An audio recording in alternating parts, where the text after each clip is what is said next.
Today, we will review the Skyworth F27G 80QSE gaming monitor, a 27-inch display with 1440p resolution and 240Hz refresh rate. Now for the price, 14,994. Worth it kaya? Smooth ba for gaming? Okay ba yung color? Pero bago yan, check muna natin kung ano yung mga kasama sa box. So we have user's manual na Chinese language, color calibration report, display cable, power cable, BESA screws, stand, and base.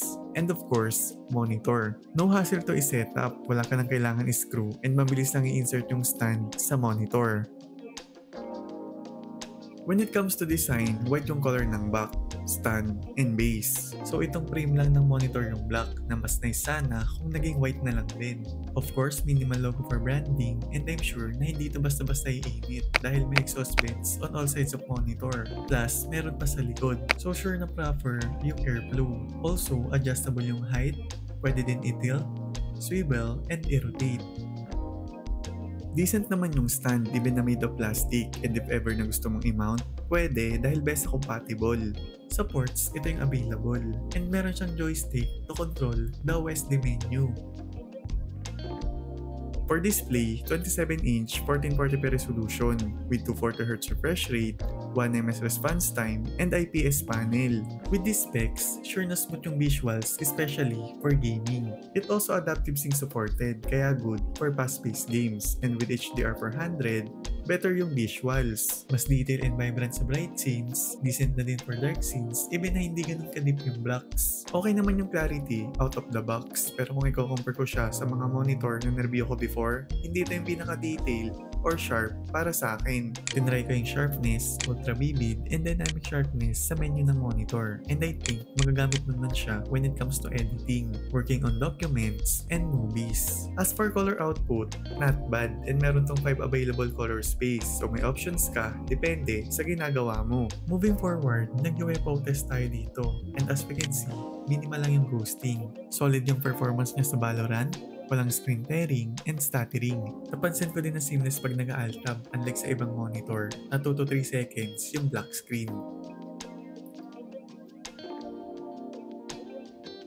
Under display, makikita mo dito yung brightness and contrast, HDR, black equalize, 5 scenario modes, aspect ratio, sharpness, ultra vivid, DCR, and dynamic sharpness. May option ka din na i-adjust yung color temperature and supported yung low blue light. Nandito din yung 5 available color space.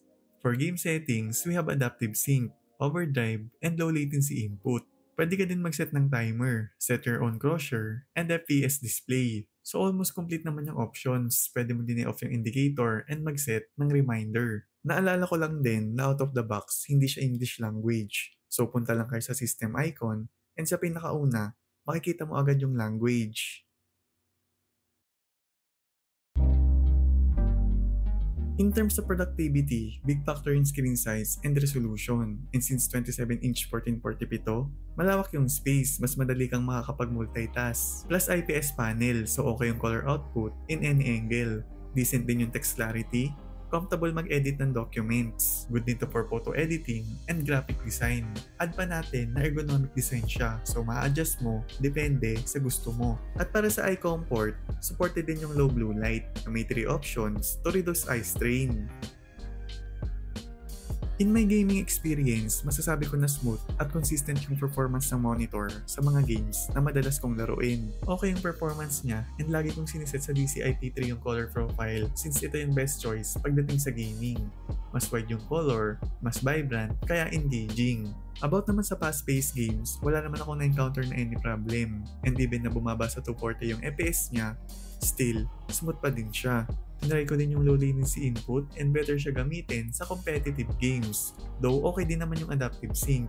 Huwag nyo din kalimutan i-toggle on yung HDR para mas immersive yung visuals sa bright scenes. Tinest ko din siya sa GTA 5 and na-enjoy ko dahil talagang nagpa-pop up yung color. And yes, may ghosting but hindi naman noticeable. Para sa akin, solid siya for both casual and competitive games.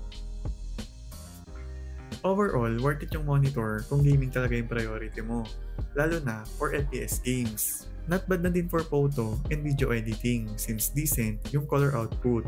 Ang nakikita ko lang na issue nito, yung IPS glow and ghosting, but hindi naman siya ganun ka-distracting. And sa almost 1 month kong gamit to, ang na-experience kong problem, nagpi-flicker yung monitor. 2 to 3 times ko na-encounter while watching movies. But after nun, hindi na naulit. Hindi ko alam kung yung mismong display cable ba yung may problema or yung monitor. So yun guys, kung interested kayo sa monitor, just click the link in my description, and kung meron kayong other questions, i-comment nyo lang and sasagutin natin yan. Thank you guys sa lahat ng umabot dito. See you in the next video.